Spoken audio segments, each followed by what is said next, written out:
The rain was relentless that night. It hammered against the windows of the old Interstate Motel, each drop sounding like ghostly fingers tapping on the glass. Beyond the flickering vacancy sign out front, nothing but an endless expanse of black road stretched into the horizon.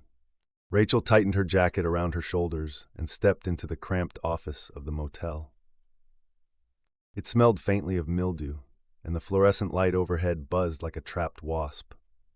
The man behind the desk barely looked up from his yellowed magazine as she approached. One room. The man muttered, $40, cash only, sliding a cracked leather ledger toward her. His sunken eyes lingered a little too long on her, and she suppressed a shiver. The keys were rusty, the kind with a large brass tag labeled Room 7, and they jingled faintly as she headed back outside. The rain hadn't let up. If anything, it was falling harder, drowning out everything but the slap of her boots against the wet concrete. Room 7 was at the far end, a lonely corner bathed in the weak orange glow of a flickering light. She unlocked the door and stepped inside.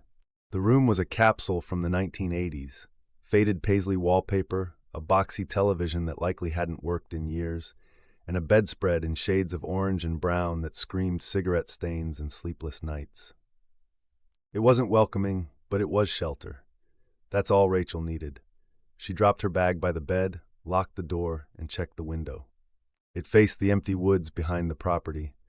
Beyond the glass, the world was nothing but shadows of gnarled branches swaying in the storm. She pulled the curtains closed. Rachel collapsed onto the bed, scrolling mindlessly through her phone, but the spotty reception refused to load anything. She leaned back, letting the dim light of the stained ceiling fixture lull her into an uneasy calm. Whatever weird vibe the place gave off, at least she was dry and had a lock on the door. But then she heard it, a slow, deliberate creak just outside the window. Her heart stuttered, but she stayed perfectly still. It's just the wind. The creak came again, closer now, almost against the wall just outside. Rachel's breath caught as she forced herself to look toward the curtains. They didn't move, but that sense of being watched crept over her, needles crawling up her spine. She grabbed her phone and, with its tiny flashlight, inched toward the window. Her hand trembled as she reached for the fabric. She paused for a long moment, her own pulse hammering louder than the storm. Finally, she pulled. Nothing was there, just the skeletal trees and sheets of rain. A flash of lightning illuminated the landscape for half a second. Empty, forlorn. Just a trick of her imagination, she decided. She was tired and wound up from driving nearly 10 hours straight. She exhaled, her breath fogging the cold glass, and let the curtains fall back into place. But when she turned around, the room wasn't empty anymore. Something sat on the edge of the bed. Rachel stumbled backward, hitting the wall. The figure didn't move, but it wasn't quite still either. Its shape didn't make sense. It flickered at the edges, like static on an old TV. The longer she stared, the more wrong it became. Who? The thing's head lifted. In the dim light, she could see no face, just an endless void where one should have been.